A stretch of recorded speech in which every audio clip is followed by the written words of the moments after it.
नमस्कार बंधुरा एक मुठो स्वप्न चैनेले सबाइके स्वागत। आज बानाबो आमी पाटीसापटा पिठा। तार जोन्नो आमी दुटो नारकेल निये निয়েছি। तारपर नारकेलगुलोके फाटिये आमी नारकेलटाके कुड़िये नेब।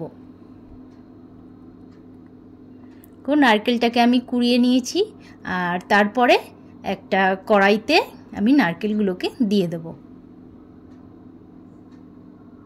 एरपर दिये देब खेजुरेर गुड़। खेजुरेर गुड़टा दिए हालका आजे भालो करे नेड़े चेड़े नेब आस्ते आस्ते। एकदम आँचटा जोरे करा जाबे ना, ताहले लेगे जाबे, ताई आस्ते हालका आजे आमी एटाके नेड़े चेड़े नेब। एरपर दिए देब 4-5टा एलाच। এই নারকেলের পুরটা আমি সম্পূর্ণটাই হালকা আজে করব। আর নাড়ু বানানোর সময় যেমন নারকেলের পুরটা একদম আঠালো ভাবটা আনে, আমি ঠিক ওরকম করব না, একটু ঝুরঝুরে রাখবো। আর ঠিক এরকম লাল কালারটা হয়ে আসলে নামিয়ে নেব। এরপর আমি নিয়ে নিয়েছি চালের গুঁড়ি 1 বাটি আর 1 বাটি ময়দা। দিয়ে দিয়েছি পরিমাণ মতো লবণ আর 1 চামচ চিনি। তোমরা চাইলে বেশি দিতে পারো, গুড়ও দিতে পারো, বেশি চিনিও দিতে পারো। হালকা মিষ্টির জন্য আমি 1 চামচ চিনি দিয়েছি। আর দিয়ে দিয়েছি এখানে হালকা উষ্ণ গরম জল দিয়ে এটাকে আমি ভালো করে গুলে নেব।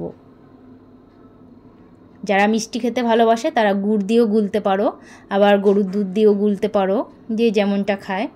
আমি হালকা মিষ্টির জন্য এগুলো কিছুই দিইনি, কারণ ভিতরে নারকেলের পুরটা মিষ্টি থাকবে, তাই হালকা মিষ্টি ভালো লাগে। এরপরে দেখো ঠিক এরকম গোলাটা করে নিয়েছি। এরপর একটা তাওয়া গরম হলে তাওয়াতে অল্প অল্প সাদা তেল আমি ঘষে দেবো। এরকম একটা বেগুনের মাথা কেটে নিয়েছি, ওইটা দিয়ে। আমি এরকম অনেককে দেখেছি, বয়স্ক মানুষরা কিন্তু বেগুনের এরকম মাথাটা দিয়ে কিংবা ওই কলার পাতার যে ডোগাগুলো হয় ওগুলো দিয়ে করে, তো ব্রাশ ব্যবহার করে না। তা আমিও সেইভাবে করলাম। এরপর অল্প গোলা দিয়ে তারপর একটা চামচে করে আমি গোল শেপ করে নিলাম, কারণ তাওয়া ঘুরিয়ে গোল করতে আমি পারি না। তারপর অল্প করে নারকেলের পুর দিয়ে একটা খুন্তি দিয়ে আমি রোল করে নেব। রোল করে তারপর আমি দুটো পিঠি বেশ হালকা করে একটু ভেজে নেব। পিঠে পায়েস আমি একদমই পারি না, শুধু চেষ্টা করি যে কোনোভাবে বাচ্চাগুলোকে নিজের হাতে বানিয়ে খাওয়াতে পারি যাতে। আর এতে নিজের হাতে বানানোর একটা আনন্দই আলাদা, আর সেটা তেরা বেঁকা যেমনই হোক না কেন। তবে খুব ভালো লাগে জানো তো, সবাই কি সুন্দর এরকম গোলাটা দিয়ে যে তাওয়াটা ঘুরিয়ে ঘুরিয়ে গোল করে, আমার বেশ ভালো লাগে দেখে। কিন্তু আমি চেষ্টা করেছি অনেকবার, হয়ই না। তো এইভাবেই আমি বানিয়ে নিই।